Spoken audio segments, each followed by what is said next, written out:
After a long year of dedicated advocacy, finally City of Yes for Housing Opportunity passed the City Council this past December in a vote of 31 to 20 alongside a $5 billion commitment for City of All. AA was proud to partner with the Department of City Planning on this initiative and are thrilled to have some zoning experts here, Frank and Chris, with us today to walk through some of the technical details of the zoning changes. I won't take too much of your time because we have a ton of material to get through. Just want to flag that we have ample time at the end for questions. So get ready. And with that, I'll turn it over to the city planning team to get us started. Thank you.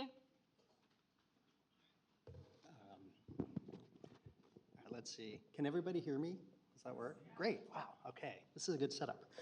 My name is Frank Rashala. I'm the zoning director at City Planning. Really just want to thank the AIA for calling us up start of the new year. It made and asked, could you give a presentation that talks about not just what was in City of Yes, but what actually got approved and more detail about it. And luckily, we had a couple weeks before that started putting together a presentation for DOB plan examiners that tried to do those same things. Instead of sort of thinking about the presentation in the sort of more typical public presentations we'd give, try to turn that into something that focused on the zoning and where things were in the zoning. Frank, me and Chris are gonna go through this. We're gonna divide it up. For today, we're gonna focus a little bit more on higher density as opposed to the lower density zoning changes. So for those of you all probably who are here in a Tuesday morning, R6 and above, more R6 and above, less R1 through R5. But we have a little bit on it just to give an overview, and we are here for questions as long as you all wanna be here to talk. All right, so first of all, just to acknowledge, City of Yes was a housing focused text, but it was also texts devoted over the last year, devoted to thinking about the zoning resolution,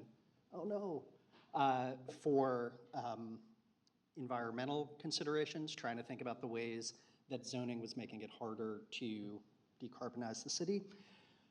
Second, economic opportunity, looking at ways to essentially grow out of the pandemic, and really thinking about the way that zoning treated particularly uses, and really how dated that was.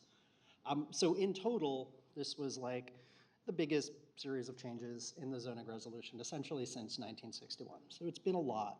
And we acknowledge that. It was a busy time for us all, but we also know it's a lot for practitioners and everybody to get used to a very different zoning. And so one of the reasons we want to come out and do presentations like this is to try to talk through all that. Housing opportunity, if you follow this, you sort of have probably seen this slide.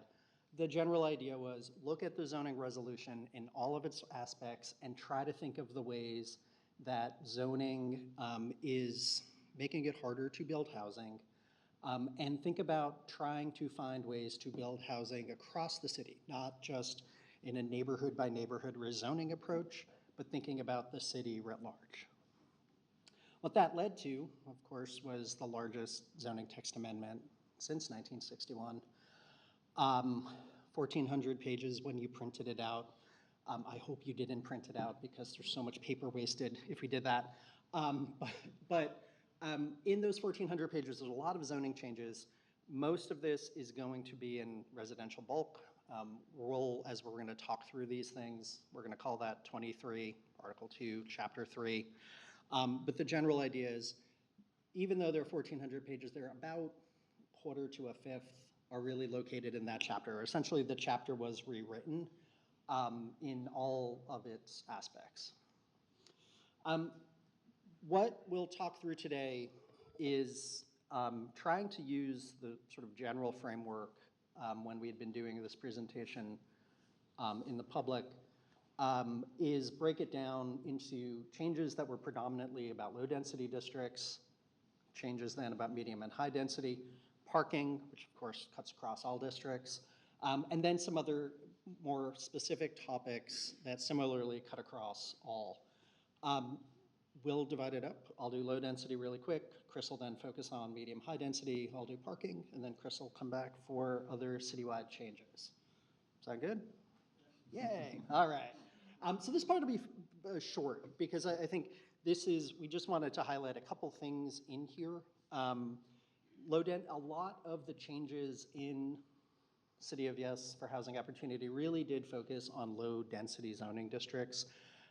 When you looked at data about where housing was getting produced, low density zoning districts were entire neighborhoods. You would see little to no new housing built under it.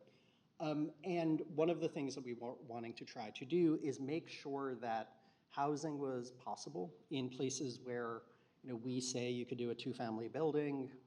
You could actually do a two-family building. Often you would find situations where multiple rules of zoning would gang up on the building or the plan and essentially make that impossible. And so we wanted to try to address all of those kinds of things. That was the bulk of changes in low-density districts. Lots of changes to things like FAR, envelope, yards, coverage, really running the gamut across all of the districts.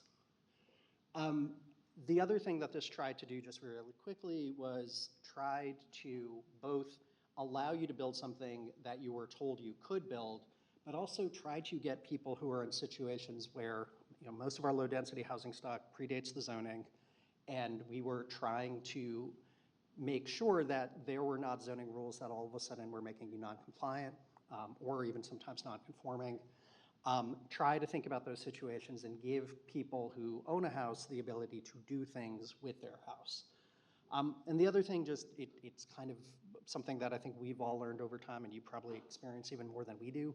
A lot of zoning is designed assuming you have this perfect rectangular flat lot, 25 by 100, 30 by 100, and that's nice. It's just, except when you have a lot that is shallow or has weird angles or weird topography or weird neighbors, the zoning often would break down. And one of the things that we've learned over time is trying to bring those kinds of changes into the zoning that acknowledge those lot conditions and make sure that people could still build on lots, and there weren't zoning rules that were actually making that all but impossible. Two other things just to highlight. One of the bigger changes in at least the low density districts was to allow for essentially small scale apartment buildings in low density districts, regardless of whether the zoning district told you you could build multifamily housing. Right, so you are in a two-family zoning district. Typically, all you could do is a two-family house. And one of the things that we saw in the city, in neighborhoods, were often you would see older, 1920s era small apartment buildings in that neighborhood. And that was a condition that was pretty prevalent in a lot of low density neighborhoods. And so one of the core things that we tried to do was bring back opportunities for that in places like we saw it already. Right? This was a little bit trying to bring things that already exist into the zoning. So this was done through a beautifully described term, qualifying residential site. And in different zoning districts, essentially depending on your site, location, zoning district, lot size, things like that, you gained access to a higher FAR, more flexible envelope, and something we'll talk about later, lower parking requirements. And the idea of this is this would encourage those types of small apartment buildings that we saw already, but now we could build maybe more of them. The other part, the other big change was ancillary dwelling units. So in a lot of parts of the country, one of the main tools that zoning changes have been made to effectuate are accessory dwelling units. In New York City, this was something that we were looking to try to do also. One of the unique things about New York, our lots are really small, right? Like even in our low density districts, most lots are gonna be 25, 30, 35 feet wide. You go to like Los Angeles or other cities and you're gonna see 50 feet wide, 75 foot wide lots. And so the questions and issues that stem from accessory dwelling units in New York are different than you see in a lot of other cities. And what the zoning changes tried to do is, from the zoning perspective, legalize the concept of an accessory dwelling unit. There still are building code questions. There are going to be other rules that apply, but we wanted to make sure that the zoning allowed it and gave a framework for people who were trying to do it, both in a rear yard, like the typical granny flat that you often see. Yeah. I got two questions. Okay. One is the 20% rule.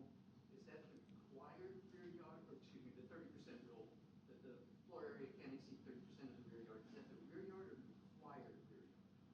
That is it's required rear yard. Okay. So now, if we've got a 20-foot rear yard, we get 5 foot from the property line, we've got to team by something to put a building in. And you also still have coverage for the rest of the lot, right? Like you have the rest. So if it's not in the required rear yard, I can use it as long as Typical. I can put it anywhere as long as it's a coverage issue. That's right. But it's still 30% of the required. When you're in the yard. That's right. Is there any opportunities for converting existing garages that are Yep. closer to 5 feet? We'll get to that. There is. So actually, one of the things, I'm just going to say, I realize we should think about how to do questions. And one of the things that I think, I'll try this. If we wait all the way to the end, there's a lot of material. It's probably going to be a little hard.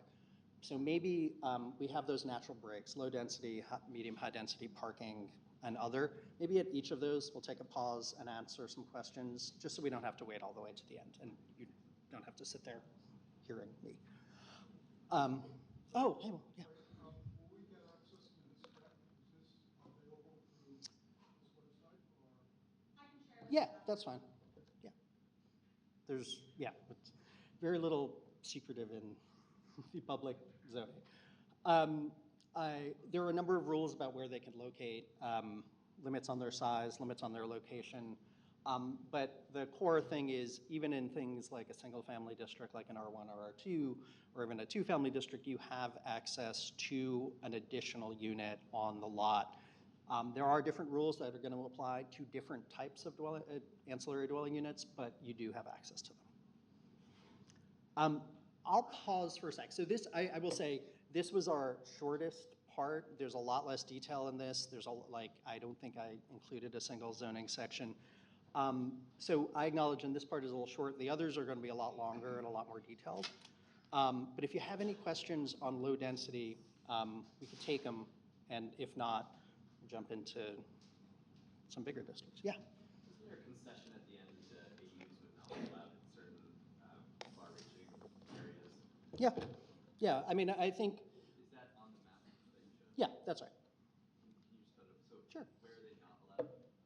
I would say different types. One of the things that we all had to work through were ADUs in New York City were not just going to be a backyard thing. It may be in an attic, it may be in a basement, it may be glommed onto the back of the building, it may be just inside the building itself. And so I would say that there are opportunities for ADUs in all situations. It's when you get into those, what type of ADU, right? So there are going to be limits on things like backyard ADUs in more places, as opposed to an attic ADU or sort of within the, let's call it primary building on the lot. But generally, the one I guess I should correct it. The one thing that we never allowed was allowing accessory dwelling units in the 4 coastal risk districts. So those are those special districts in really parts of Brooklyn, parts of Queens and Staten Island. Those you could never do.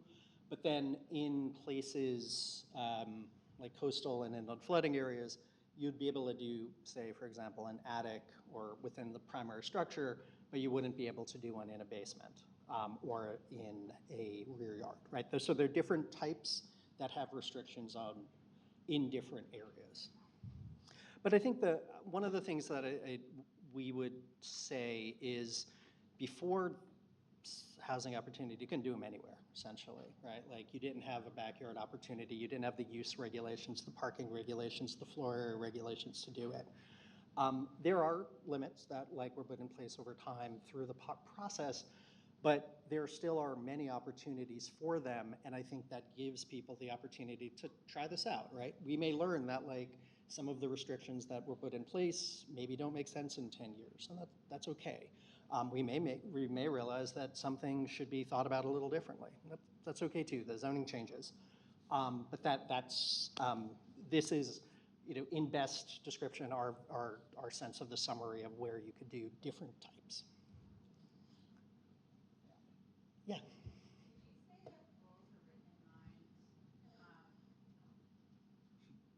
Would you say that this is written in mind primarily to allow for conversions and not backyard ADUs? And I'd be curious, like, if you have a sense of how many lots could even accommodate backyard ADUs? I think when we were looking early on, I think when we would see lot sizes of like 25 feet wide, which is like the typical iconic, even low density lot of New York City, it's really hard to fit a second or third dwelling in the backyard. It just size-wise just really feels very tough to make work, especially when thinking about things like access from the street. Like if you have attached housing, you can't really get back there. So there are a lot of things that like, on smaller lots, it's going to be hard. I think when we started seeing lots that were like, and this is our best estimate, but I think that people are going to find other things out. If you were like 35 feet wide, which is not atypical in parts of the city, you probably had a side sort of parking area that you could get to, and then there was a garage in the back. And that actually felt like the kind of lot where those things would be more possible. And so I think it's going to vary a little bit. But I think like in some neighborhoods and some zoning districts, it may be more about attics or basements. In some zoning districts or lots, it's going to be some other type. And I think that's wanting to make sure the zoning acknowledge that variety to the best degree possible. Just another clarification. Yeah. A lot of those garages are closer than 5 feet to the property Yeah. lines.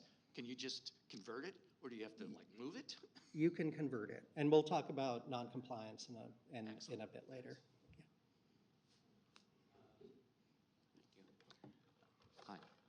Is it allowed to convert a basement into a dwelling unit in R5B, for example? It's a multifamily. Will that be generally? I mean, don't going into When it comes to details. like an ancillary dwelling unit? Yeah. Yeah, I mean, I think one of the things that we did was if you had a multifamily dwelling already, so 3+, you don't gain access to an ancillary dwelling unit. You have to be a single or two-family house. Because essentially in those districts, often you were in a district that was it. Like you could build nothing else. And we wanted to like focus on those issues. It's like, so typically in R5B, you may have been able to do a third, fourth unit already. And so you didn't really need the ancillary dwelling unit to help out. The question of can you convert a space like a basement that maybe wasn't floor area before to floor area, also going to be non-compliance, and we will talk about in a little bit. You're going to have a lot of questions on non-compliance. What does the term mean, homeowner required to live on the zoning lot at initial occupancy? So one of the things that the city council included in the final version was a requirement that a homeowner live on the lot at the time of the initial occupancy of the ancillary dwelling unit. One of the things that I think the city and the council tried to think about was over time, tenancy changes, right? Like we didn't want to put people in situations where like the homeowner moves or leaves the lot to like retire or something, and all of a sudden the tenant on the ancillary dwelling unit is essentially told to leave. So it's really only at that initial occupancy that is a check on it, but that over time, tenancy can evolve just like it does on other lots. All right, I'm gonna turn it over to Chris. I think this was a good amount for this. We can, of course, come back to stuff. It's not like we can never talk about R4 again. Yeah, let's keep going. Thanks, Frank. So we'll jump into medium and high density. So this kind of mirrors the flow that Frank set up for the low density districts. I'll start out with some district fixes, some of the changes to the core basic rules of the residential district rules, and then jump into more of the flagship proponents of the proposal, which was UAP and a little bit of tweaks to MIH. I'll talk about some of the non-compliance issues in our fourth section, the other section, just to give you a heads up on that. So I would say medium and high density districts are a little bit different in low density, not only obviously for their scale, but also the rigor in which we've looked at them over the past 50, 60 years. We've looked at the medium and high density districts a lot more, and we've kind of tinkered with them a lot. And I think we've done a lot of work to try to make sure that new buildings built can reasonably look like some of the older buildings in our neighborhoods that's at our fabric. But we've done that a lot more in terms of height and floor area than we have in terms of the volume of the building and how the units feel. And this is one of the things that we actually looked at a lot. We've broken in the key district fixes here into 3 different categories. And the first one is to really support better unit design and configuration. And this is kind of looking more internally into buildings and making sure they can resemble some of our great building stock that we have in the city. The next category is removing antiquated or exclusionary rules. We've just had a lot of accretion over time, and sometimes things that were designed to be novel at the time, they become outdated. So we determined that we should kind of remove those because they're now impediments to housing construction. And then the last category is just some tweaks on the edges to better reflect specific contexts. We've learned things throughout our past 10 years, 15 years, 20 years, and we now realize there's more situations where we could use a little more relief from the rules. So that's kind of the flow we'll talk about in these district fixes, and then I'll jump into UAP. So the first thing is as I was mentioning, will be the changes to support better unit layout. And the big thing by far in this all stems from the sort of core rear yard decision of the 1961 resolution. And that was when they determined they're going to establish a 30-foot rear yard. And we've kind of been doing a lot of work thinking about, how do these buildings relate to the existing fabric? And one of the biggest things that we noticed is obviously that all of our new buildings, by and large, are forced to be bar buildings. They're forced to have these, double-loaded corridors, and where the units, you're really lucky if you can somehow figure out a way to get light and air into your bathrooms and kitchens, but most oftentimes you just don't have that possibility. And a lot of that stems from that 30-foot rear yard decision, where you're just kind of pushing on either side of the building, and there's not much else you can do. And we were noticing, when you contrast that to some of our older buildings, especially our pre-war buildings in the 1930s and 40s, they oftentimes had these really great unit configurations where you had light and air into your kitchens, into your bathrooms, but also you had the opportunity oftentimes to have double exposures and have light and air and cross ventilation through your bedroom on multiple frontages. And we thought that would be so wonderful if we could bring that back. And that kind of decision point started with us. And so we wanted to hit that right in the head and just allow a 20-foot rear yard again so that you could actually pull your building back and introduce courtyards into that space. And just give the opportunity for designers to bring that back if they chose to. So once we made that decision, we realized we also had to kind of establish that critical dimension across all of the different bulk regulations that also had that 30-foot regulation. So that's the court regulations, the lot coverage regulations, also distance between windows and lot lines. So there's a lot of domino effects, but generally whenever we saw that 30-foot critical dimension, reduced it in its minimum dimension to 20 feet.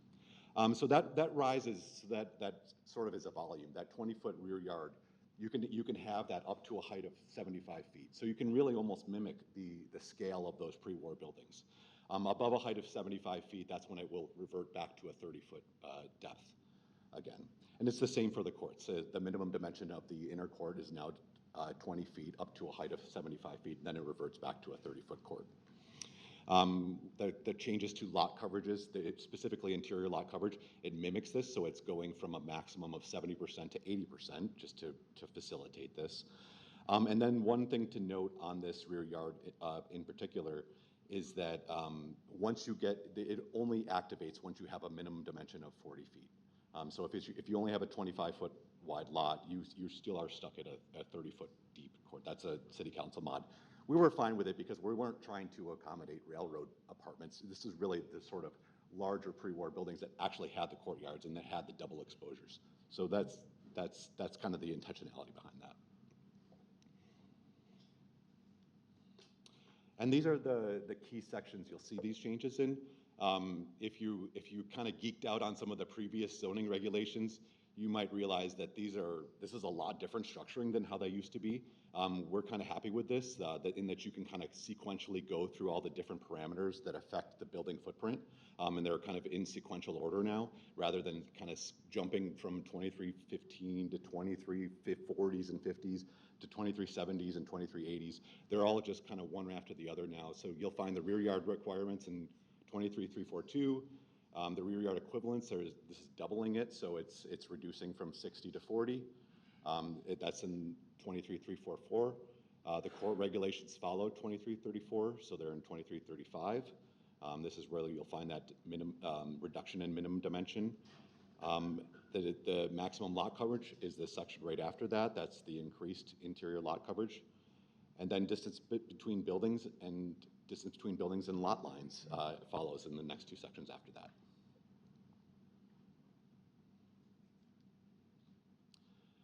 The other change to support better unit configuration is a change to the dwelling unit factor.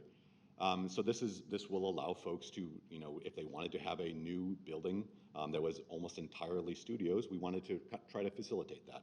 So we proposed initially that there would be no dwelling unit factor throughout most of the city. This got reined in a little bit, but there are some neat changes to look out for. Within the area that is magenta here, or lavender, I should say, this largely the Manhattan core and then downtown Brooklyn, there is no dwelling unit factor going forward for new developments and enlargements.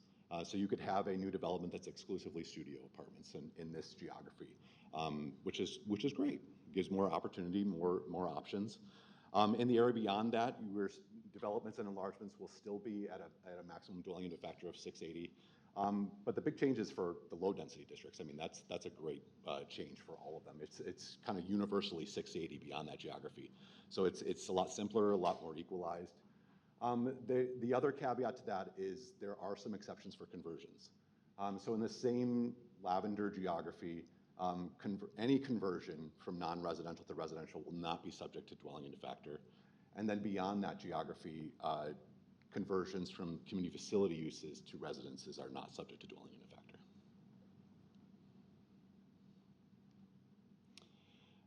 The density regulations are in 2350. There's a special term, special density areas, that's kind of denoting the Manhattan core and downtown Brooklyn area. That's in 1210. And then all the density regulations themselves are in the 2350s. The next grouping is removing antiquated or exclusionary rules. The poster child for this one for us was really the sliver law. So the sliver law kind of encapsulates this idea that when it was put in place, it made sense. There were no rules governing height regulations on narrow lots. You were just subject to sky exposure plane regulations. So on a narrow lot in the 1980s, you could have a building just really poked out above its neighbors and just was really out of context. So they put the sliver law in place. It made sense at the time. And that law basically governed the height of that building relative to the width of the street that it fronted on. However, after sliver law was created, we created contextual districts, we created the quality housing program, and there's now numerous ways where building heights are actually governed by the zoning rules. So much so that over time, it actually became an impediment. You could have a contextual district mapped on a narrow street in Manhattan, and the sliver law would actually be lower than what that district might otherwise allow. So it actually became an impediment over time. So we wanted to remove rules like that, rules that were actually stifling housing production. So we proposed to remove sliver law. We proposed to remove a number of artificial height regulations that suppressed overall height or overall FIR. You tended to find these a lot in Manhattan. So this one's a little bit different because we're kind of highlighting the sections that were removed. So 23.153, there were special FARs that suppressed R6, R7, and R8 FARs on wide streets in Manhattan core. This was sort of counterintuitive to where you think you would have optimal densities. So we removed those. There were special FARs in Community District 7 in Manhattan in our 10 districts. We removed those. There were special heights in the same geography. We removed those. We removed sliver law when you are using standard height and setback rules. So if you're going to use the sort of standard district regulations that have an overall height limit or are just utilizing the basic regulations, then you do not have to contend with sliver anymore. You have to contend with sliver when you opt to use a sky exposure plane building regulation. So these regulations are now moved, all the sky exposure plane regulations, height factor, all of those things are moved into the 2370s, and that's where you'll find a sliver law regulation if you opt to use that program. The other thing that we should note is also on the books still is limited height districts. We had proposed to remove those. The city council couldn't quite go there, but they did make an exception. If you're going to use the affordable housing regulations, then you can exceed the limited height district regulations, but otherwise they're still in place. Okay, the third category of district fixes is changes to better reflect certain contexts. The first thing that I'll talk about here is street wall. So our street wall regulations, we find work generally pretty well. They're pretty straightforward. We think of them in sort of two different categories. There's lineup rules, rules where you're kind of looking to your neighbors to establish where you can locate your street wall. And then there's percentage-based rules, just as sort of a simple X% of your street wall has to be within Y feet of the street. The first change that we made were to the lineup rules, and that's just a kind of realization that over time they were kind of put in place thinking about a Manhattan context, thinking about brownstones and just the really marching down the street of the same building over and over in a very predictable framework. And it works really well when you have a contextual district like a B suffix district, but it maybe doesn't work so well when it's a non-contextual district in the outer boroughs. And so what we did was we removed that sort of applicability for the non-contextual districts on narrow streets in the outer boroughs. Just because oftentimes we were finding situations where a new development would have to line up to a single family home that just happens to be next door, or some other sort of thing that we never conceptualized. So we kind of reined that in, and so the lineup rules in a residential context really only apply to those B suffix districts. The next change that we made was just really thinking about, these rules are well and good, but there's always exceptions to these rules. There's always blocks where, even though the district might say 70% of the street wall has to be within 8 feet, lo and behold, the entire block is set back 15 feet. And so complying with the rule actually made you out of context. So we wanted to create situations where if lo and behold, your block deviates from that standard, then you can opt out of it. And so we created a term called the prevailing street wall character.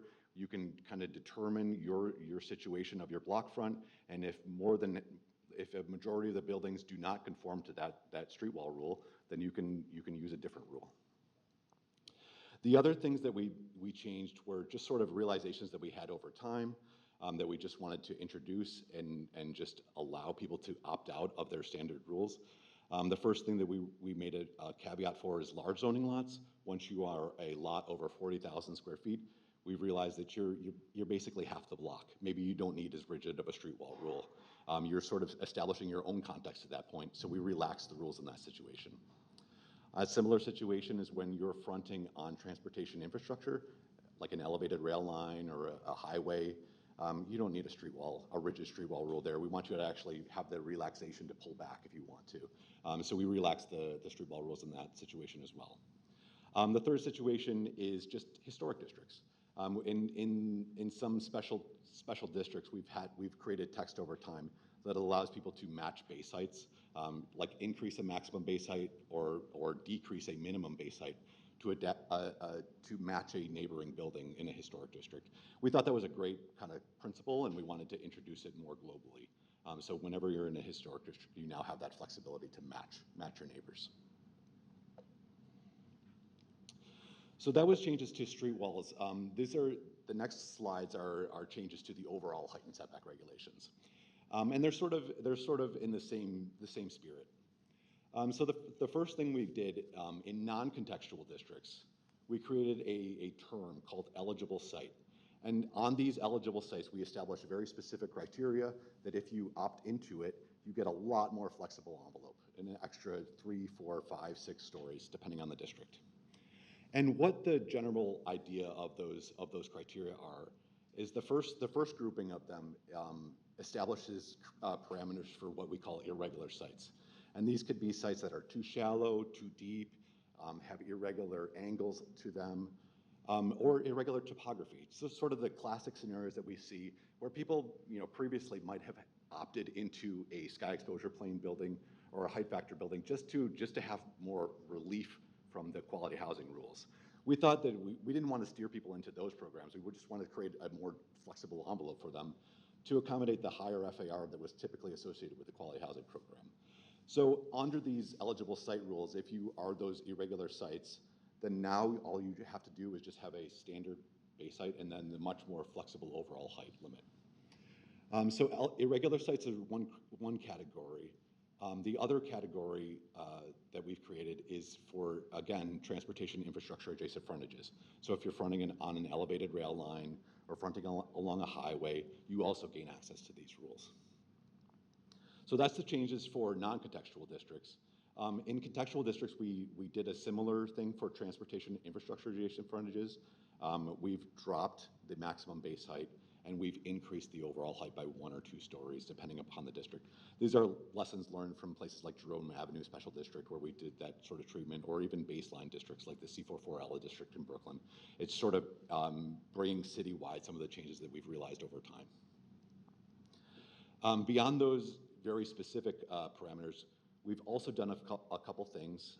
One of the things that we've did in the highest density district were to adjust tower rules to better reflect, some smaller sites, some constrained sites that we've been seeing over time. These were lessons learned from places like Special Downtown Brooklyn District or Special Lower Manhattan District, where they increased the permitted tower coverage. So in the 1961 resolution, the tower coverage was only 40%. And that worked well if you're thinking of a whole half block site or a whole block site. But if you're only thinking about a 10,000 square foot site, it's a little tricky to deal with. So what those high density special districts did was they increased the permitted coverage to 65% up to a height of about 350 feet and then 50% above that. We made that the baseline residential district rule now, so that you'll have that to work with going forward. And hopefully it'll help a lot on strange and irregular sites again. The last change is for the transition rule. So there's a transition rule when you have a medium or high density district abutting a lower density district. There's a transition rule within 25 feet of that district boundary. We had proposed to eliminate it just because there's a lot of situations where it just never properly contended with. One of the obvious being if you are the owner of both sides of the property line, you're transitioning to yourself. We proposed to eliminate it. But the city council needed to bring it back. So what we did was we got them to adjust it and make some minor modifications to it to address the prospect on the low density side that you could be having bigger buildings. So it acknowledges that. On the higher density side, it acknowledges that there's a whole variation of lot widths that you could be contending with. And on the narrowest width lots, that transition rule is really hard to contend with. So it gives them some relief if you're a narrow lot on the high density side. This is just an example showing the eligible site heights in the non-contextual districts and how much higher they are from the baseline district heights, often 3, 4, 5, 6 stories taller. The other prong of the eligible sites is for contextual infill. This was a great fix that we wanted to introduce. And it stemmed from sort of an original sin of the quality housing program. The quality housing program in 1987, when it was adopted, it acknowledged that this is going to be really hard to work with if you have a height factor campus. If you have zoning lots with existing buildings, they never really worked out how to integrate the two. And so there was a rule in 23011 that said, well, you can always introduce a new building to your zoning lot with existing buildings. However, you can't use it if the existing building exceeds the height limits for quality housing. So that kind of ruled out immediately almost every single height factor campus that existed in the city. And that's to us was an unfortunate, instance, because these are sites that are oftentimes ripe for infill development.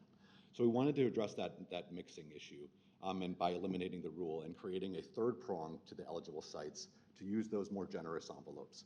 And so the third prong is that if you have a zoning lot with a lot area of more than 20,000 square feet, you are eligible to use those same envelopes. However, on these sites, because they are larger and because they are oftentimes campuses with existing recreational amenities, there is a little bit of a trade-off for this tranche. In exchange for the additional height if you're going to use the large lot version of eligible sites, there is a lower maximum lot coverage. So on the site that's more than 30,000 square feet, you get reduced from 80% to 65%. And then on the largest sites, which are over 1.5 acres, it's reduced further to 50%. It's kind of a notion that you might have, a lot of open space, and that we don't want you to completely, pave it over and build buildings on it. We want that it should be preserved and kept intact in some regard. And that leads to the next one that the city council added, that no infill is permitted over recreational amenities that are existing on the lot unless they're replaced in kind. So if you have a playground, then you need to keep the playground. You could potentially move the playground, but you can't just eliminate it altogether. These sites always had a lot of rear yard equivalent flexibility. These were lots that were able to shift it around. So that's preserved in these situations. And then the last caveat to these rules is that it's sort of, we think of them like the MX district rules, where if you are a largest lot, a lot that's over 40,000 square feet, you have access to a penthouse rule. Now, the quirk to this rule is that you only have access to it if there's an existing building on the site that exceeds the heights of those tables. But if you do, then you can match that existing building height. So that could be a helpful relief. The one caveat is that it can't exceed 25% over the district table height. So hopefully that will be provide a little bit more relief. A lot of sections were impacted by all these changes. We have in 1210, we created new terms for large site, prevailing street wall frontage. That's where you'll find those terms. The alternative location for eligible sites for rear yards is in 23344. The lower lot coverages for eligible sites is in 23362. The street wall modifications that I talked about are in 23431. The eligible site rules themselves, this is an entire section. There's an A section that has all the criteria spelled out for what is able to access the additional heights. They're in 23434. The tower regulations that I talked about, they're 23435. Additional height and setback provisions, this is where there's the base height matching in historic districts. This is added to 23436. There are special tower provisions in 23441. This is where you'll find tower on a base, the old tower on a base rules. It's been revised a little bit, but it's still the key principle of bulk packing below a certain height threshold. That still lives on. The major change that we made to that was just allowing the same district base heights that you would find in a quality housing building to apply to a tower on a base building, so that everyone has access to the same base heights. You'll find those rules in 23441. And then other special provisions are in 23443. This is where you'll find the contextual district rules for transportation infrastructure adjacent frontages, the extra 1 or 2 stories if you're fronting along a rail line. You'll also find the transition heights there, the modified transition heights. Also to point out this, I've talked about all the residential district sections. There's a commercial equivalency in 3563. It follows a lot of the same structure and oftentimes send you back to 2300 just to find your rules rather than duplicating them. So those are the key district fixes. Now we'll go into one of our flagship proposals, and this was universal affordability preference. As you probably all are aware, UAP, we were very excited about this proposal. It avoids us having to rezone a lot of different neighborhoods, and just right at the time of adoption allows an extra almost 20% floor area increase for the provision of affordable housing. So any existing lot in R6 and above district can use this program on day one. And so it's bringing a lot of potential throughout the city, and it really kind of hits more than any other proposal the kind of notion that of allowing every neighborhood to do their fair share, and just allowing affordable housing throughout the city. To talk about some of the FAR and height mods, some of the more bulk-centric aspects of this proposal, UAP allows an FAR equivalent to either the existing senior housing FAR, which was AIRS, or 20% over the standard district FAR, whichever was higher. So some districts, mainly R6s or 7s, they had a pre-existing FAR that was just a little bit higher than 20%. So that's, UAP matched that. It matched the 3.9 in an R6 district or the 5.01 in an R7 district. Unlike the voluntary inclusionary housing program that this replaced, there is no suppression of the non-affordable FAR. You have your standard district FAR, and then you have a UAP FAR that's above it. But you still have all the rights to your standard district FAR. There's nothing that's kind of artificially pulling it down. Like a lot of our previous affordable housing programs, there is additional height associated with UAP. So if you provide UAP, you would get access to an additional story or two to accommodate that FAR.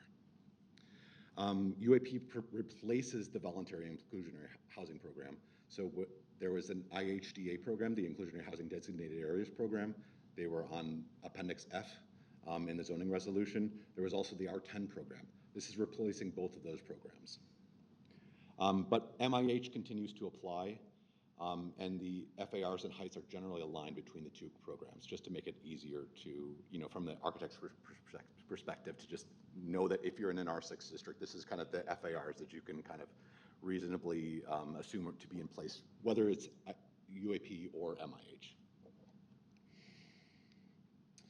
Just to touch on, oh yeah. Is there a provision you wanted to do like a 50-50? Oh yeah. If you wanted to do like a 50-50 market and then affordable, does that then affect your FAR? Would you then just get 100% of the regular market rate and then a 50% bump in the UAP? You would access the UAP FAR, and that would govern your total FAR, your total residential FAR, and then your market rate just couldn't exceed the standard market rate FAR. So you would be fine. A 50-50 would be fine. Okay. Yeah. Thank you. Yeah. And just to kind of hammer it down, we get a lot of confusion on our planners in the agency on this. But MIH is a very defined area, and in an MIH area, you do not have access to UAP. They are separate and distinct programs. They don't stack. They're mutually exclusive. So if you're in an MIH area, affordable housing is mandatory, and you do not have access to UAP. But outside of it, then UAP is available to everyone.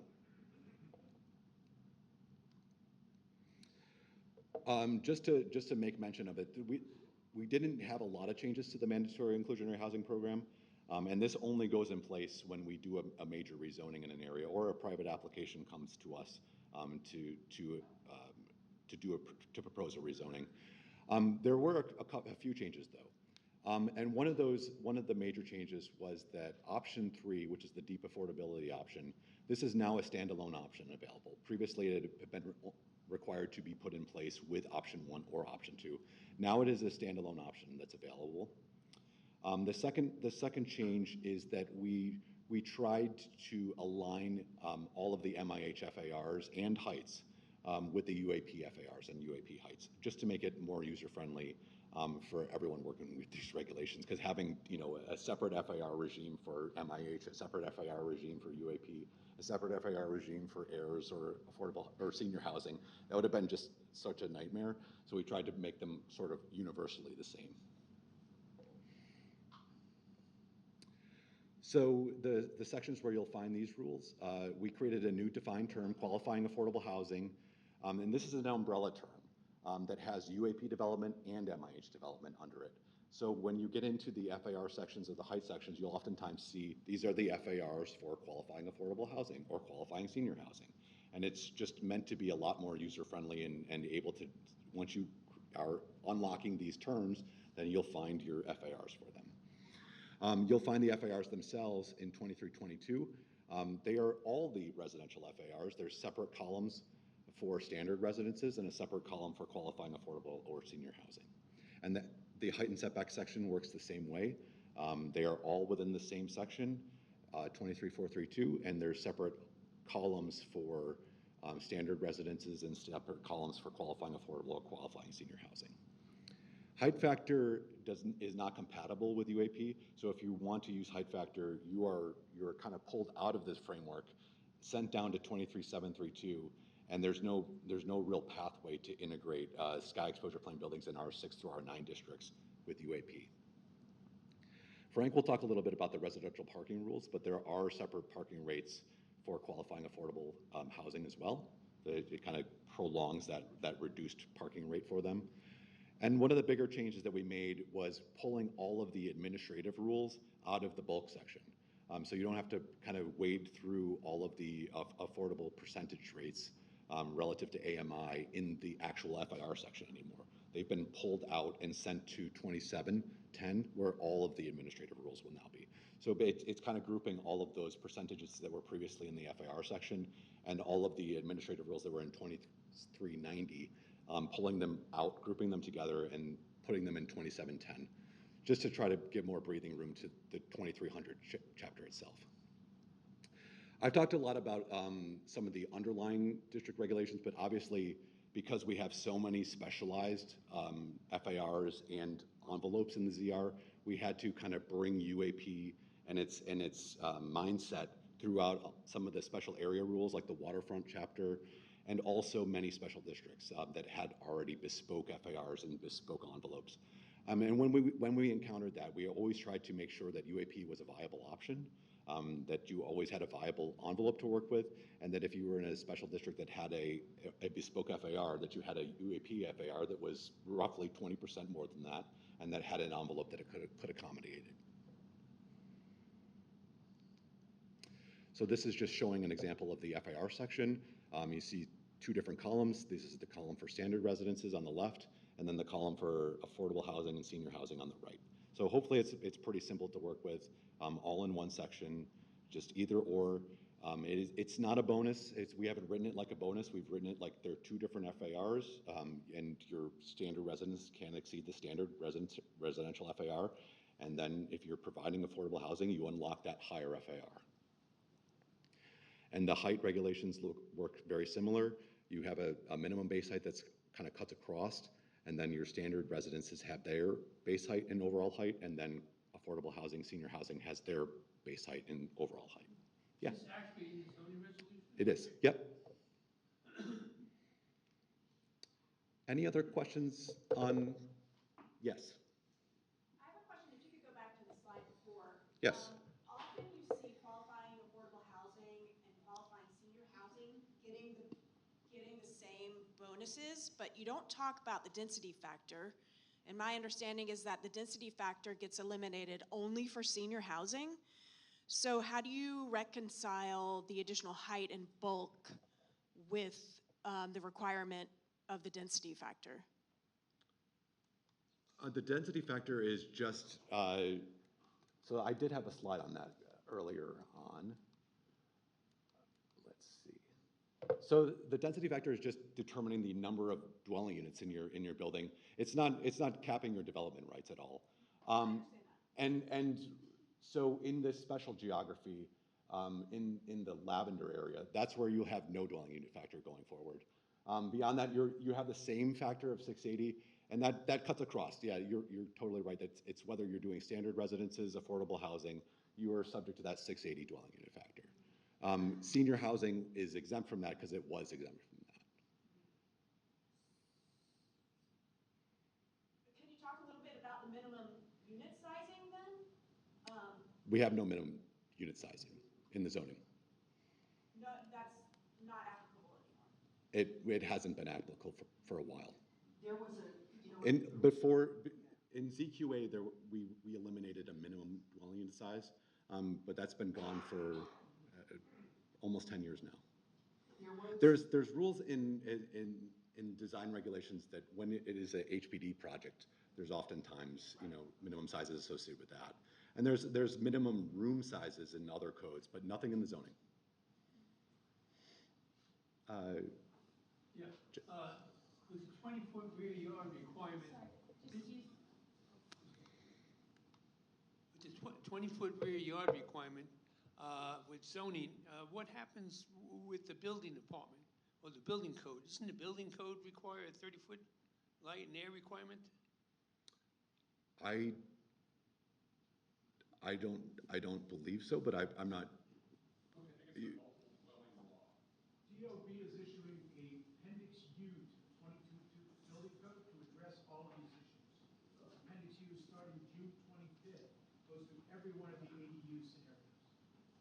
So everybody take a look back at the 2022 code.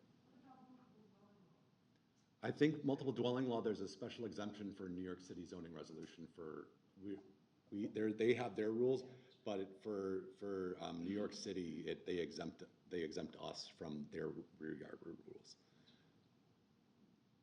It doesn't do it for distance between building. The MDL doesn't exempt New York City from distance between buildings, but we synced our rules with the state MDL to only require 40 feet. I do have a question. Oh. Sorry. Go ahead. I got the mic, sorry. So you have the mic. Yeah. I'm trying to wrap my head around the incompatibility between UAP and height factor. And I get it. Open space, they are not consistent with each other. They don't play well in the sandbox. But are there any, I'm just trying to think of are there any unintended consequences? Is there an advantage? Because there are some sites, large sites, that are currently developed under height factor that would make sense to stay in that mode, but you're missing that UAP FAR. Trying to wrap my head around it. I'm sure you guys it's a have done great that question, and that's why we thought really long and hard about the eligible sites, because we really didn't want to steer people towards height factor and have them miss out on the UAP.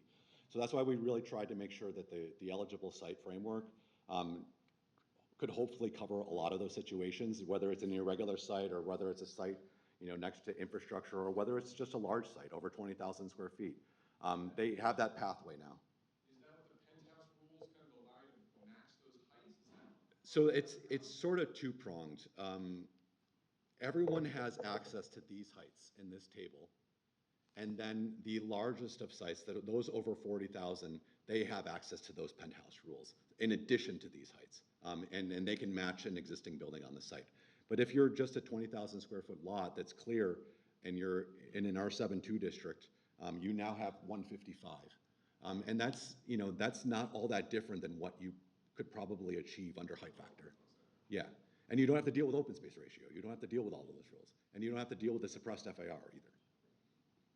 So hopefully this is what we're trying to do to address that exact issue, because we were really leery of it too. We didn't want to kind of take away UAP from folks. Sorry, quick question back here, then I'll give it back to you. In terms of the yards, you mentioned the 20-foot lot line separation from the windows to lot line. Is that for the first 75 feet or all the way up? I think it's all the way up. I don't think we put the height caveat in that rule. There was a question down here. Was there any coordination with agencies like HPD? Do they know about these changes?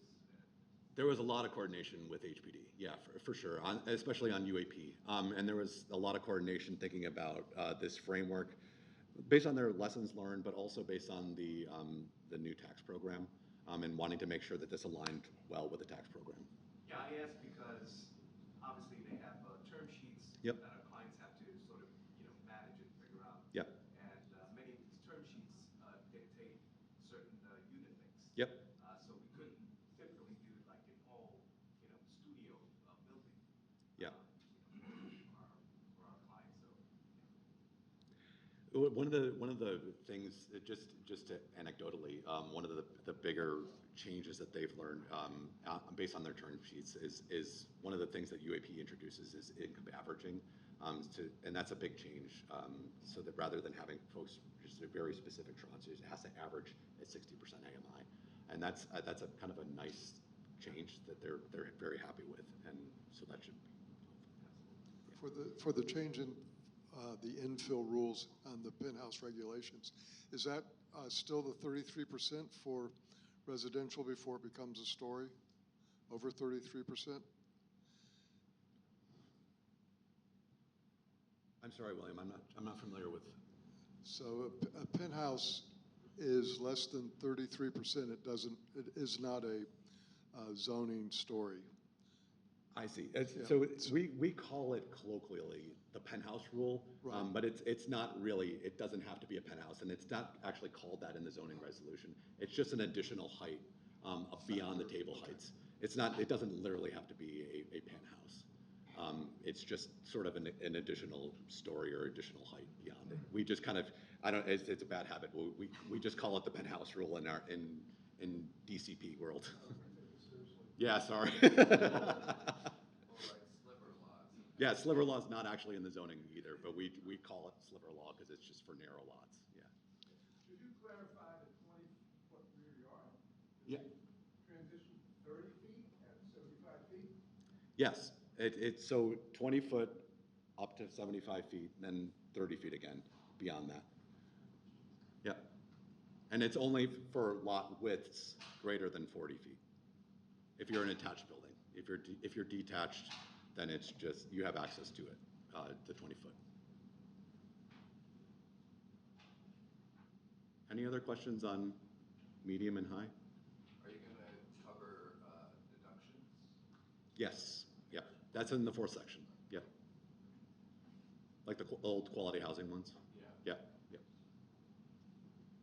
Just clarifying, so the extra FAR provided by UAP, that is where the affordable housing units have to be located, so the affordable housing units have to be located in that additional height? Or can they still be distributed within the entire building? Oh yeah, in fact, they have to be. There are distribution rules in 2700 to make sure that they are somewhat distributed through the building, but they can take up as little as that delta of FAR, or they could take up more than that delta, more than that. You're just bound by your overall UAP FAR. If you want to make it exclusively UAP, that's fine, or any percentage therein. The real cap is the market rate as the lower FAR.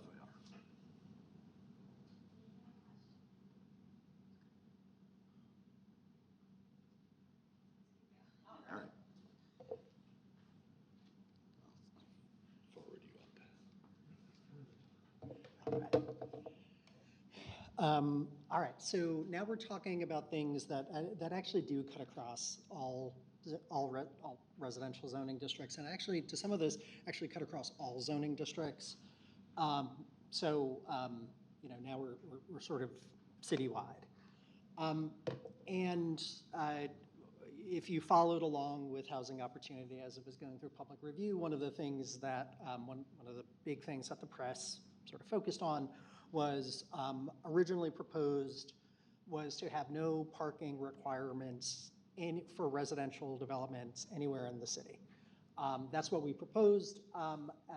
What came out of the process was a little different, but still represents a really significant change to the residential parking essentially throughout New York City.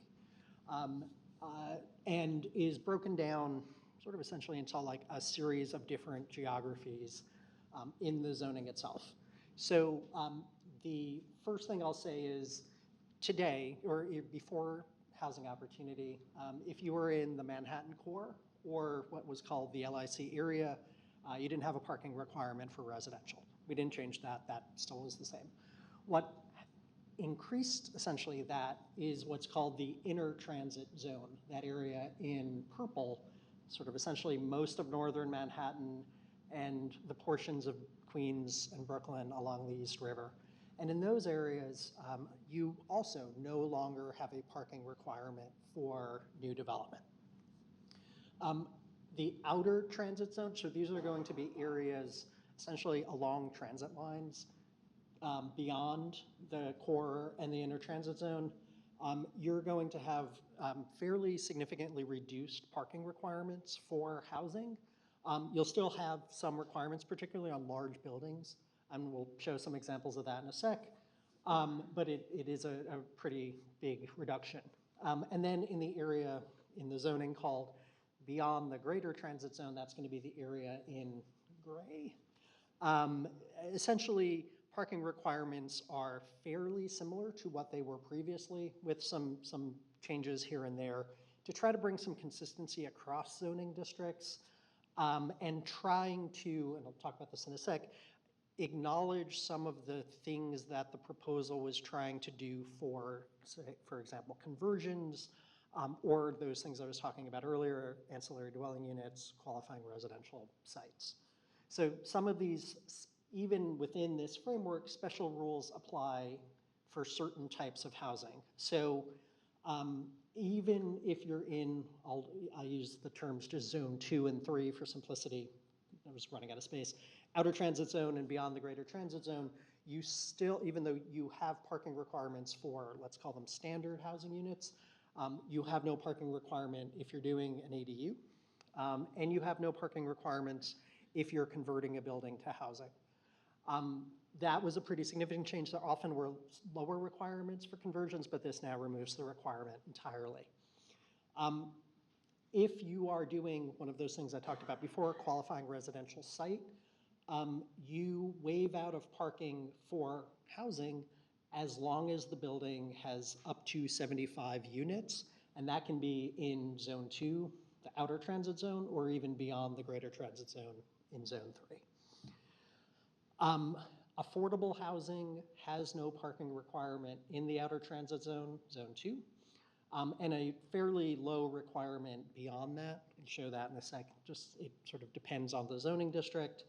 And then just for reasons of like what the rules had been previously and sort of just challenges at the end of the process, there are some geographies, mainly in Queens, but also a part of the Bronx, where affordable housing follows one set of lower requirements and other standard residences follows the requirements beyond the greater transit zone. So a little bit of a like Venn diagram of parking.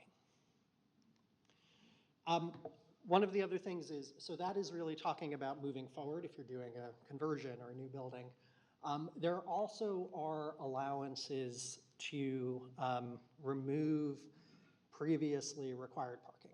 So, and different in different situations. So if you are a single or two-family house in that inner transit zone, that part of Brooklyn, Queens, and Upper Manhattan, you can remove the parking today. Even if it was required, it no longer is required to be there.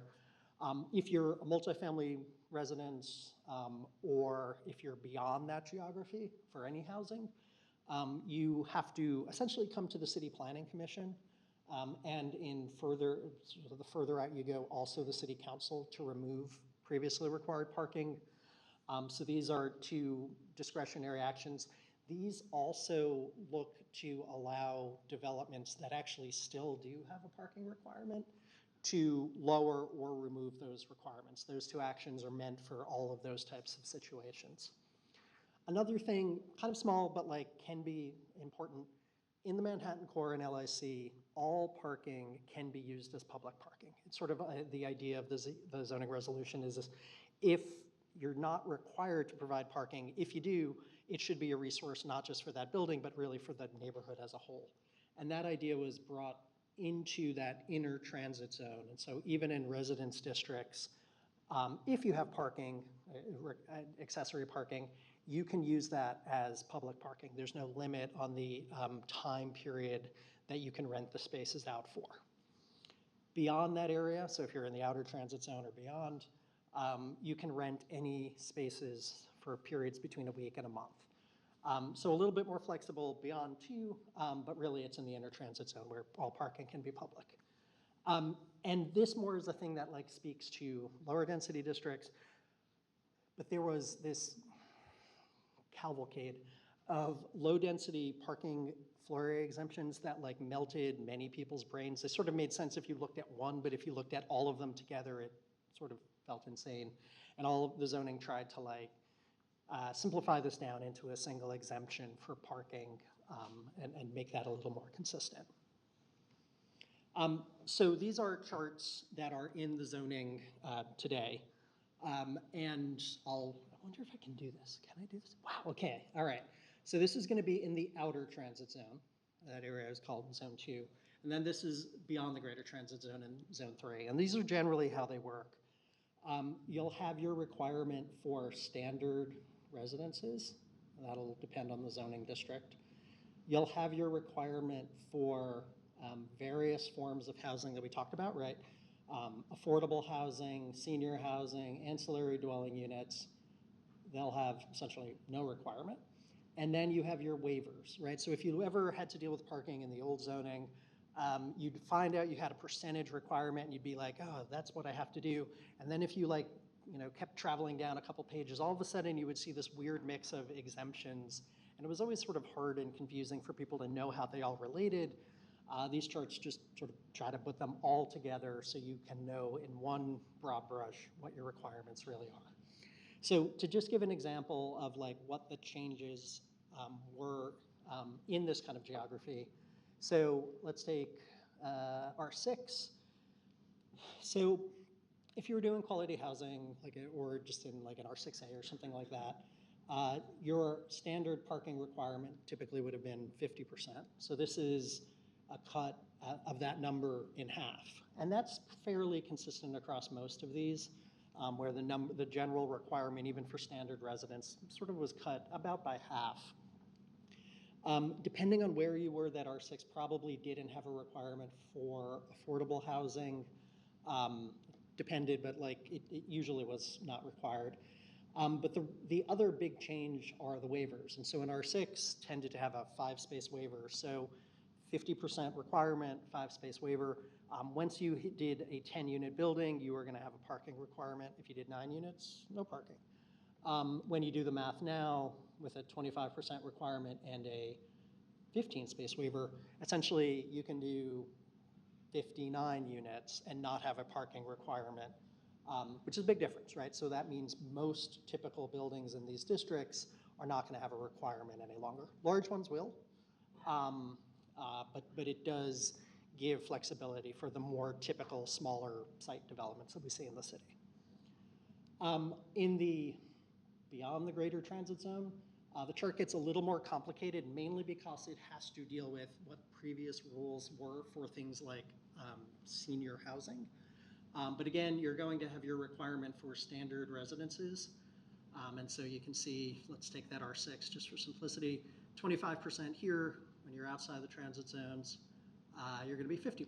So it's it's more in line with that original number. Your affordable housing will have a different number. Usually it's about half, although it gets even lower in some higher density districts. Senior housing usually had a small requirement anyway, so this maintains that. But still, things like ancillary dwelling units will no longer, but have no requirement. And then again, you have that same concept of a waiver. Waiver again in R6 used to be 5. It's 10, so it gives a little bit more flexibility. That's the sort of point. Some of these changes are small and bring some consistency across districts, just to try to acknowledge like the way parking had been designed as new districts were put in place. It kind of was so hard to contemplate. So this chart tries to simplify that down for people moving forward. Yeah. Yeah. Are there maps of these transit zones in the zoning resolution? There aren't. Actually, I'll talk about that in a sec. Actually, talk about that on the next slide. So in the zoning lays out the geography, right? It does it in words because that's the zoning's sort of core feature. On Zola, we put a version of a map that tries to give people the sense of like what those geographies are. But the terms themselves and like the actual defined geographies are listed in 1210 in the defined terms. Other just small things, Flora talked about the exemptions.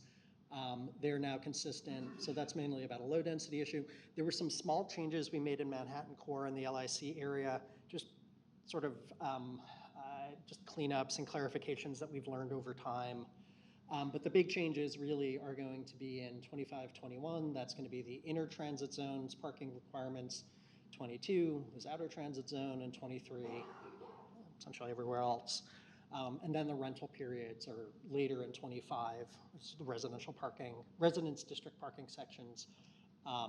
They'll be in 25-40.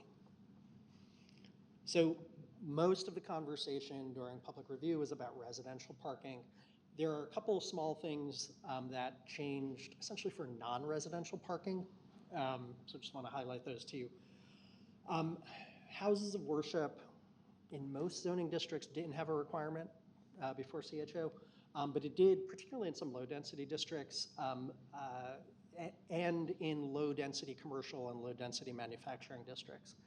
CHO removed the requirement entirely for houses of worship and just made that consistently zero across, regardless of district. The other change took a concept that had existed in Staten Island and Inwood, which said when you're doing a mixed building, you're wanting to provide ground floors of like commercial or community facility space. And the requirements for that commercial or community facility space can often be really high, depending on like the commercial overlay or whatever district you're in. And that may make it hard to actually provide that ground floor of non-residential space, even in like a commercial context. And so there was a rule in Staten Island that said, if you're doing a mixed building, you should be able to waive your non-residential parking depending on your lot size, depending on your geography. And so we took that concept, and so for lots, depending on their size, 5,000, 10,000, and then without limit, you gain access to a rule that says the non-residential space no longer has a requirement. The idea is that helps encourage mixed buildings in things like commercial corridors. This parking's actually pretty short, but questions? If you go back to the slide with the map, the map. I'm pretty sure. Yeah. I'm pretty sure that part of the light blue is also in the inner transit zone. Is that correct or not? They are in the terms sort of are like it's like a Russian doll. Inner transit zone and outer transit zone are together part of what is called the greater transit zone. But like their geographies are separated out. Like if you're in the inner transit zone, you're not in the outer transit zone. What I'm saying is that I don't think this map matches the map that's online. That's in what? That matches the map that's in the zoning resolution. So there is no map of I think I know what you're talking about. Are you talking about Appendix I? Yes. Okay, so poorly named sections of the zoning.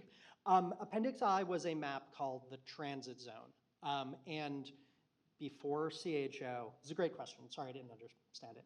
Before CHO, it had been used as the determinant for a couple of different things. One, for affordable housing, often would have no requirement in the transit zone. There were also requirements about streetscape, and some zoning districts, their parking was determined by that. As we go through public review, and we're working with the City Council on this residential parking framework, there are the purpose of the transit zone changed, right? It no longer was the determinant of affordable housing's parking. This was going to be. And the transit zone in Appendix I still had purposes. It was there for streetscape and it was there for some other districts. And so we took off in Appendix I the name transit zone because to avoid the confusion of these transit zones and that other transit zone. That is like the hopefully best answer.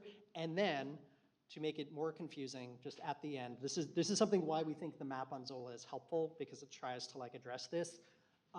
Some of these geographies, determining if you're in the inner transit zone or out, actually calls out if you were in the Appendix I area to be in that inner transit zone. One of the defined terms also references parts of Appendix I. But it's sort of struggling because it's like it was what the council wanted to do for parking. But Appendix I no longer is the transit zone, it's just Appendix I.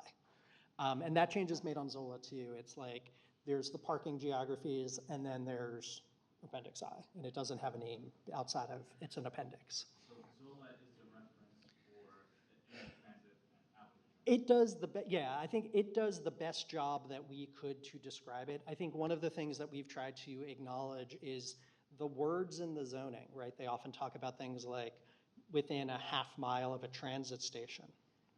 So transit stations have sizes, right? Like they could go for 1 or 2 blocks.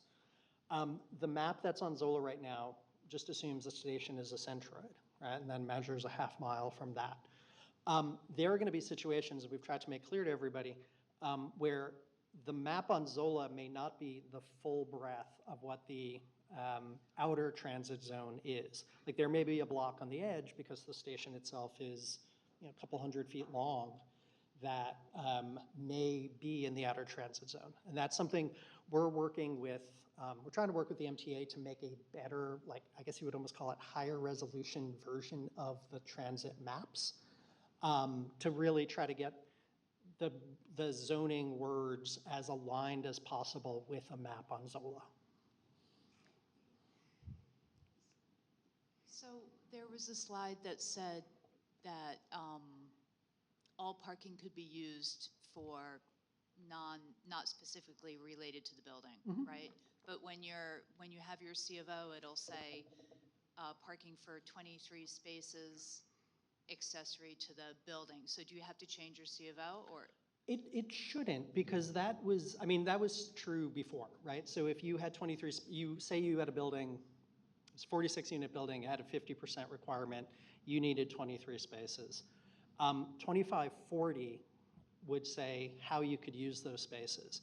And there were different allowances for things like you could rent the spaces, right? To the week to month period often was available. There are some allowances for other things like car share vehicles and stuff like that. That all is still within the framework of accessory parking spaces. It's just how you can use them. So it isn't in conflict with the C of O. It shouldn't be in conflict with the C of O. Hello, I have a question about streetscape regulations, Tier A, Tier B, and Tier C. Okay. And Tier C says that they're really in special districts, and then it says, or any other place in the zoning resolution.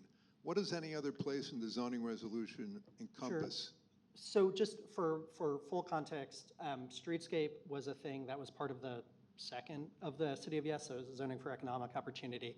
And it was acknowledging that there were parts of the city, oddly in the most varied you could be, in Staten Island and in high density parts of Manhattan that had streetscape requirements already. And so what Tier C says is you do it in a special district and it'll reference that. And then a section or so later, there's a section that says in these special geographies, you also follow Tier C. And that's gonna be Staten Island commercial districts and high density C districts in Manhattan. So that it's referencing that section, which just comes right after it. So many high-density C districts in Manhattan required Tier C. That's right. And that was true before. I mean, essentially that was the requirement before, it just wasn't called Tier C.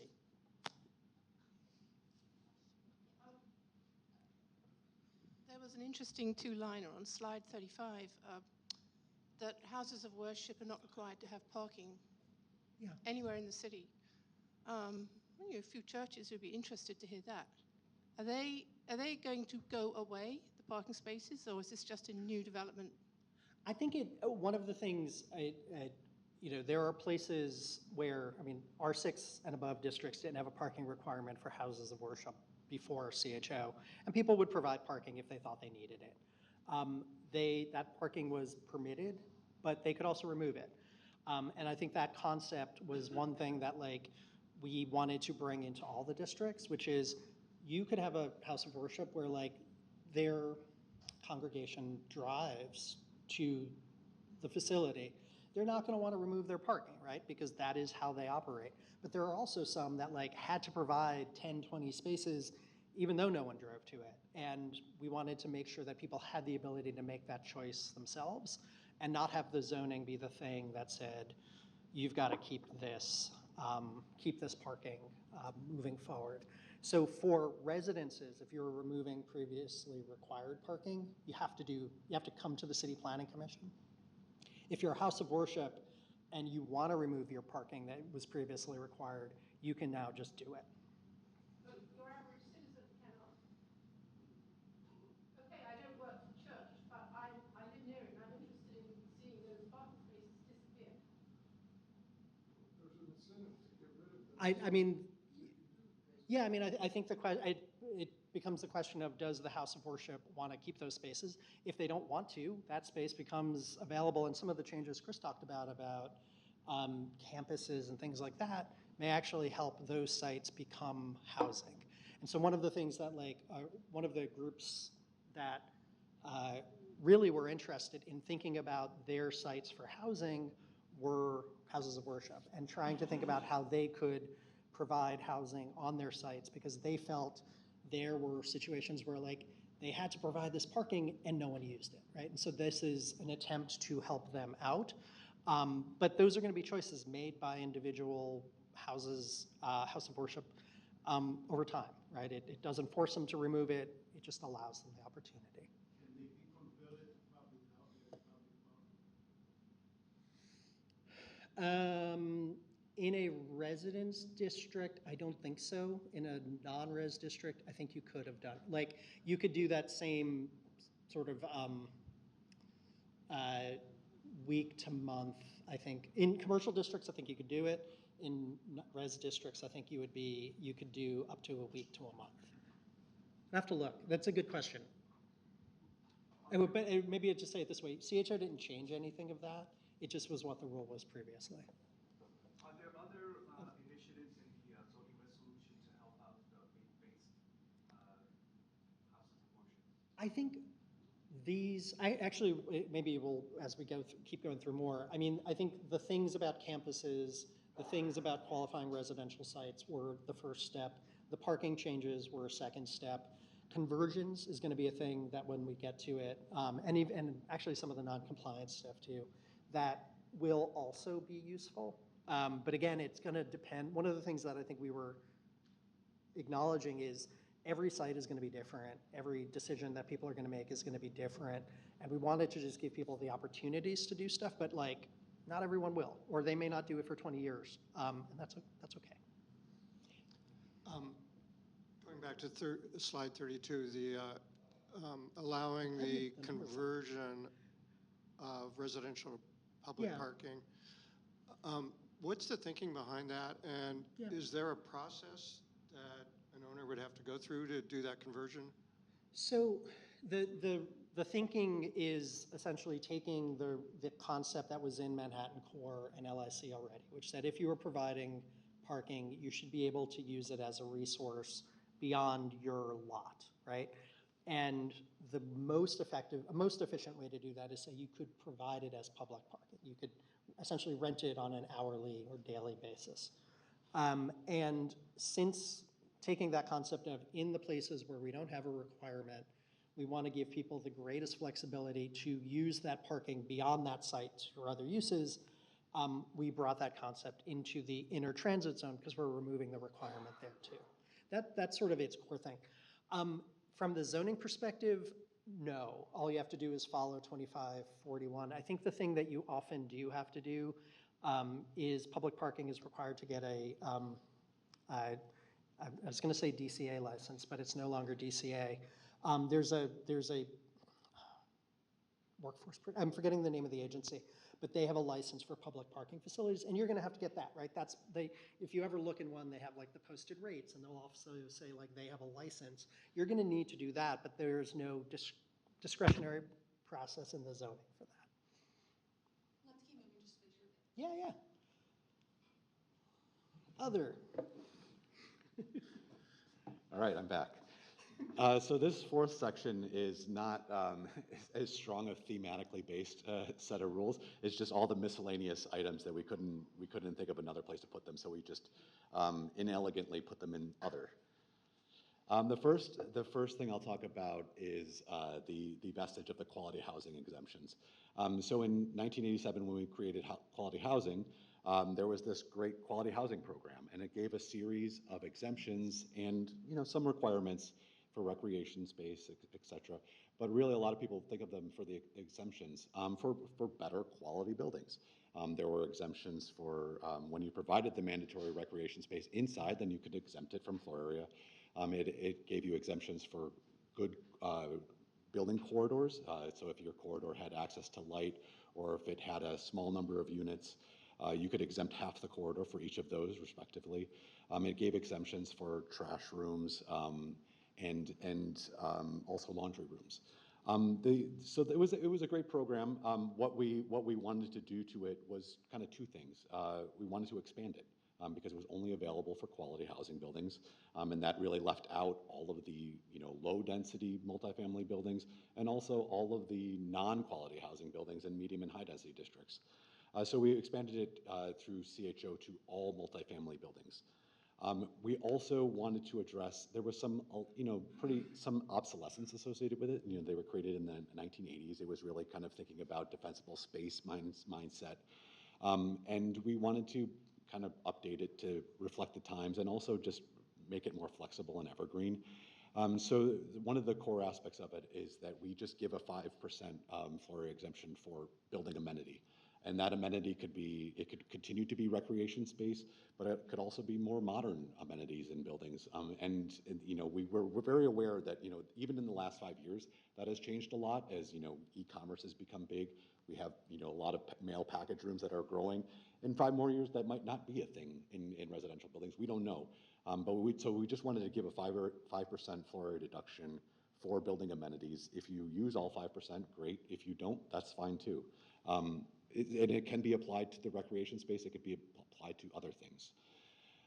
We continue to exempt the corridors. We did tweak them a little bit. So instead of having it be for a small number of accessing a small number of dwelling units, for example, we've just changed that to be about a corridor that has a maximum length between the corridor and the farthest extent of the unit.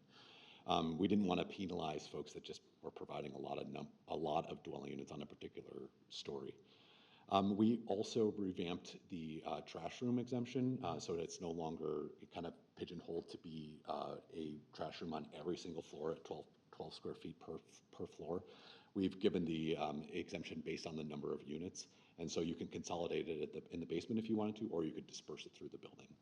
So a little bit more optionality to that one. And you'll find the floor area exemptions, rather than being in their own chapter, you'll find them in the floor area section of the bulk regulations. So 2323 is where you'll find the floor area exemptions for all of these multifamily buildings. Next is updates to the conversion regulations. So these are the conversion regulations of Article 1, Chapter 5, long-standing provisions of the ZR. The issues with them were sort of twofold. They were limited in their geographic applicability.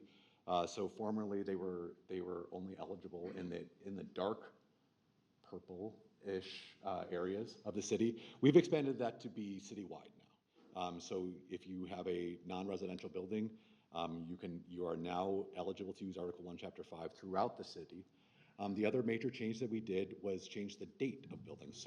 So prior to CHO, you had to be a building generally that was constructed before 1961. There were some areas where it could be 1977.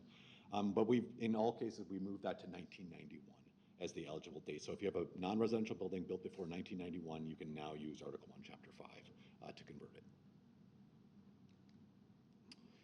The next change is to the transfer development rights program. So this is another instance where we've kind of made two major changes. One is a process change, and the other is geographic applicability.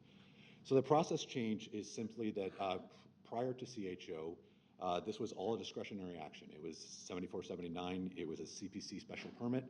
You came in and you unlocked the development rights to transfer them across the street, catty corner from the intersection, or onto an adjacent zoning lot on the same block. So the process change that we've made is that this transfer is now eligible to be a chair certification. So it's a ministerial action done by the chairperson of the City Planning Commission.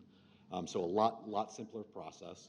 And then the receiving site is now eligible to be any lot on the same block as the landmark, and also a lot across the street from that block, or a lot catty corner from that block.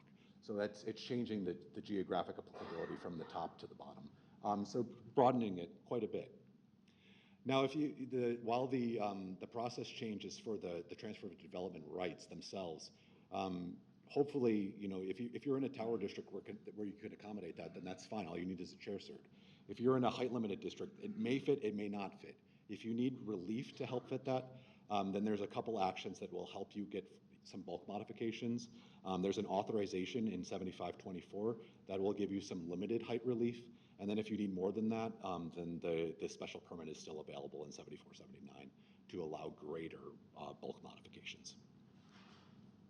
Yeah. Is there any change? Do you still have to have a connection? Do you still have to have a continuous connection with the adjacent lot, or several connections, or can you go to it?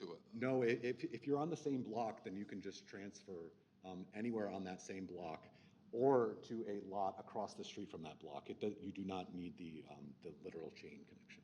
Got you. Isn't that similar to the landmark floor area designations in historic districts, or basically in the theater district? Do you want to take this? I'll just. Yeah. Places like Theater District and East Midtown, it's similar in that the process is a certification. They have broader transfer, like if you're in a whole neighborhood, you could transfer from like 42nd Street up to like 57th.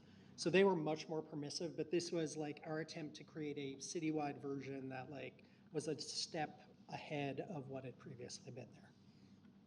Now, just to be clear, this is specifically for landmark.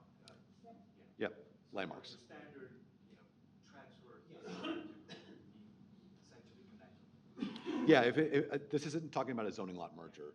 The zoning lot mergers will still have to be connected. This is specifically for a designated landmark. Yep, which has always had a little bit more flexibility just to avoid the takings issue.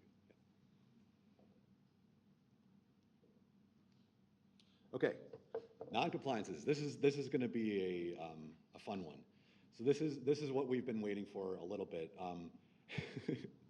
So we created 2 new sections of zoning here, and what the kind of purpose of this is that we've had a long recognition that our zoning, when it came into being in 1961, it was kind of imagining that people would kind of use the new zoning to build a whole new city, and they sort of weren't imagining that a lot of our building stock would be kept. And that was a very wrong-headed assumption. And now that we're 60 years beyond that, we have a lot of existing buildings. Those existing buildings aren't going anywhere, and we increasingly are recognizing that we need an ability to adapt them, update them, renovate them, retrofit them, and there were not a lot of zoning paths to do so. So one thing that we wanted to do here is create some limited targeted pathways for people to really, for the first time, start to create new or increase existing bulk non-compliances. And we kind of envisioned them in 2 very discrete pathways. The first pathway is more generally to any building, whether that's a residential building or a commercial building or a community facility building, for any building to further its building safety or accessibility. So it's sort of the classic example to that is you might have a pre-war building that does not have an elevator. And if you wanted to add an elevator, It might be impossible prior to CHO because you were over your FAR or you were over your height limits, and adding anything to that would have just been an impossibility because you would have been furthering your existing noncompliance. So we wanted to address situations like that and created a target allowance for people to add more floor area or add more height or added obstruction into a required yard or into a required court. But we set up very targeted volumetric parameters to do that. So any additional height would be limited to 15 feet, or any additional encroachment into a non-complying yard would be limited to 20%. So very targeted parameters. But it is as of right, so that's hopefully that will be beneficial to a lot of folks trying to do some good things like improving building safety or accessibility. The next category is more targeted, and this is for residential buildings. So this is a residential building that's more than 75% residential building. Here, if you wanted to retrofit your building, alter your building, then we've also given you the ability to increase or create increase an existing noncompliance or create a new noncompliance, just to further that residential building. So this would be the instance here where I think we were talking about this a little bit before, where if you had a non-complying garage, or if you had a garage that was 2 feet from the lot line, this would be a great way to create an ADU out of this, because it would allow that residential unit to be within 5 feet of the lot line. And you could actually enlarge it too and just add a second story to it, because you have the same allowances to increase height to that. This would also be an instance where if you had, say your building was over its FAR, and you wanted to move a mechanical space up into the roof, and you were left with something that was previously not floor area, and you wanted to convert that basement or some other space within the building to residential units, this would allow you to do that. You're allowed to increase the FAR so long as it's within the existing volume of the building, if you were overbuilt. So this is sort of the answer to that basement question before as well. So these two sections, they're right next to each other. They're in 5400. So it's 5452. This is the section that's allowing the non-compliances for accessibility or safety retrofits. That's the more general category. And then the more targeted one that's specifically, it's sort of an enhancement for residential retrofits. This is 5453. If these as of right paths are still not enough for you, if you needed to kind of, if you want to do, increase your height limits, and the one-story allowance that we're giving you is just not enough, then we've also created an authorization pathway in 7523, authorization through the City Planning Commission to go even further than that. So hopefully a lot of new pathways that will help, in many instances across the board, modernize our building stock. The next provision is a change to the split lot rules. So generally the way that the split lot rules worked in 7722 is that each portion of the zoning districts that's split by the district boundary is you take the percentage within that district, you multiply it by its FAR, and then you do it for the other district portion, then you come up with a blended FAR. And generally the way the rules worked is that each portion of the zoning lot was subject to that specific district's FAR or the blended FAR, whichever was higher. What in effect that meant is that typically you have to shift downward the bulk on the split lot. There were a couple exceptions to that allowed you to actually shift upwards. And this came into be in the 80s when they created the quality housing program. It gave a targeted allowance for people to shift upwards to the wide street.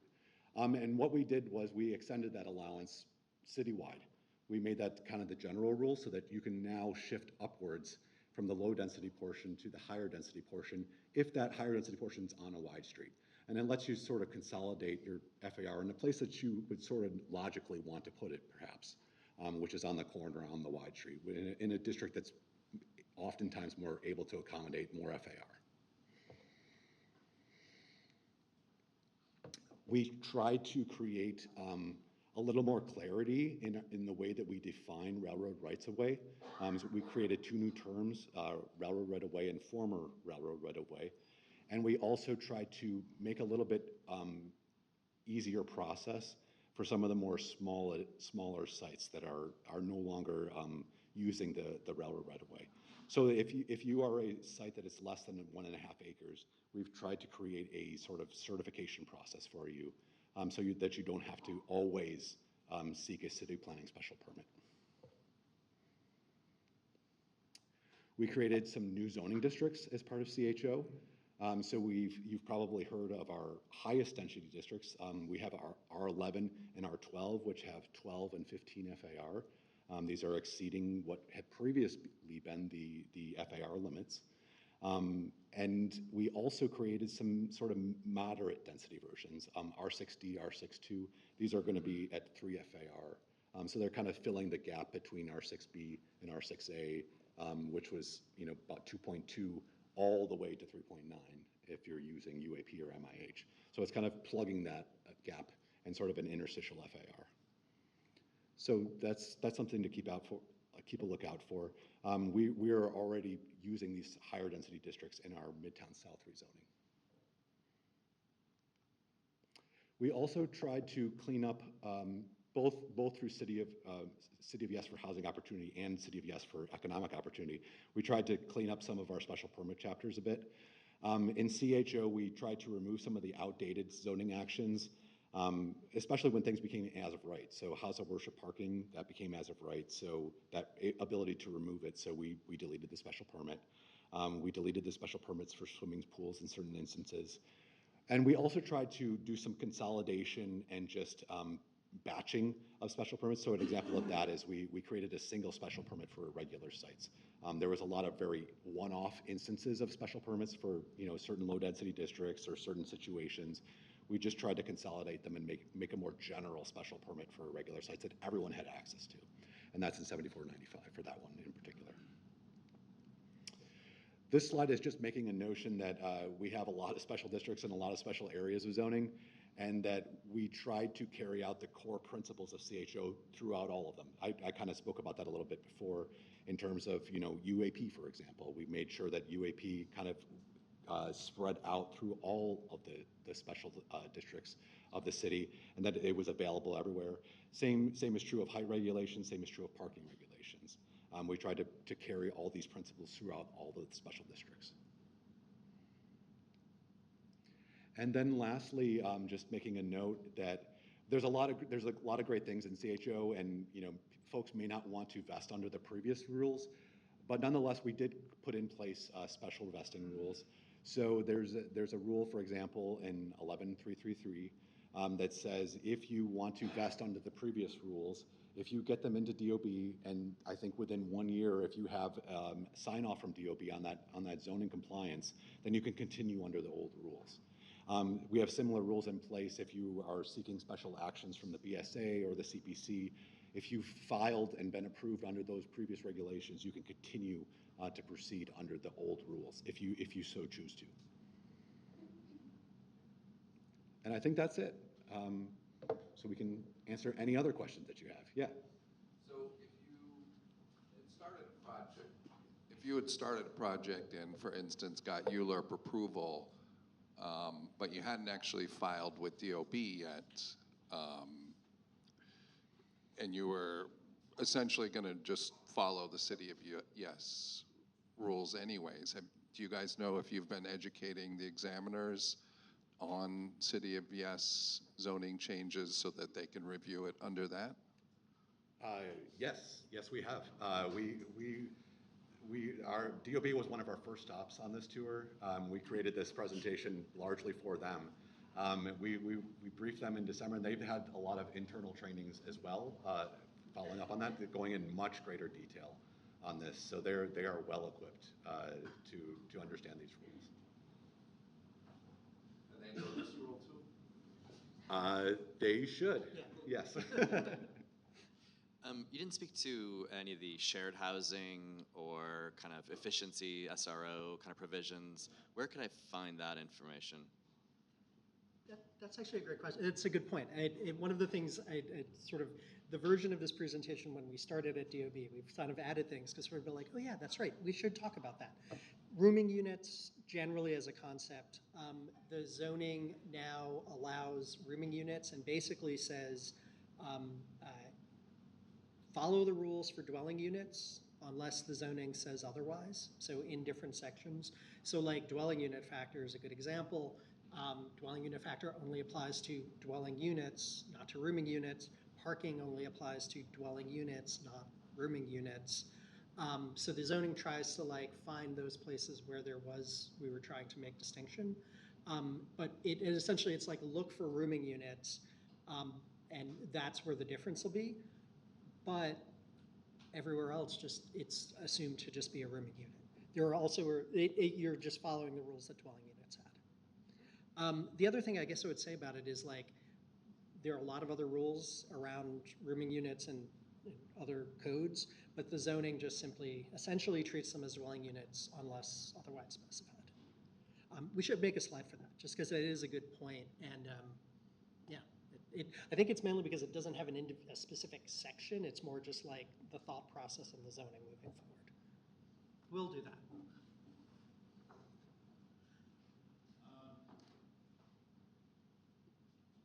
If I have a DOB approval for to add certain number of units in an existing building within the formula of the density formula, and now that density formula is no longer applicable, will I be able to file a post-approval amendment to increase the number of units since I don't have any density factor?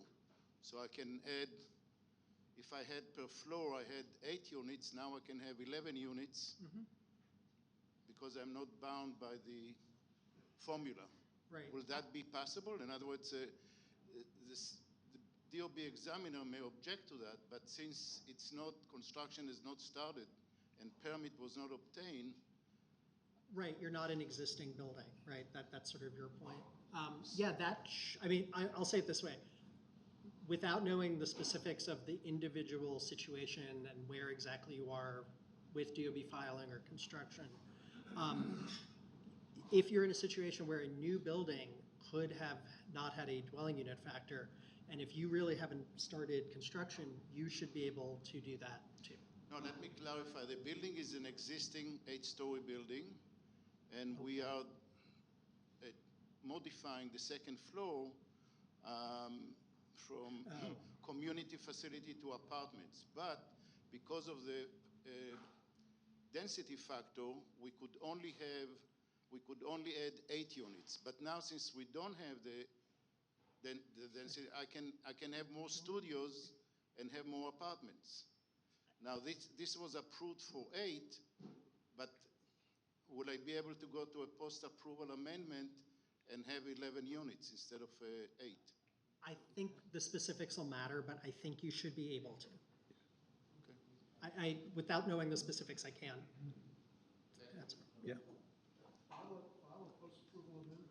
Yeah. Yeah, exactly. Like that sounds like I don't want to speak for DOB. I can't. Or should I? Like that sounds like the zoning allows that, but not knowing the specifics, it's hard to say. Okay, we're going to do one last question, just to be mindful. Just a question about the floor area deductions. If you can speak a little bit about the 5% deduction allowed for electrified building. For electrified buildings? Oh. So, yeah, carbon neutrality, so the first of the city of Yes. Yeah, that was trying to mimic or improve upon the earlier wall thickness deduction that we had, and just establish that as a rule, both for existing buildings to become fully electric and new buildings to be better than code. So if you do that, like the zoning allows you to deduct 5% of the building.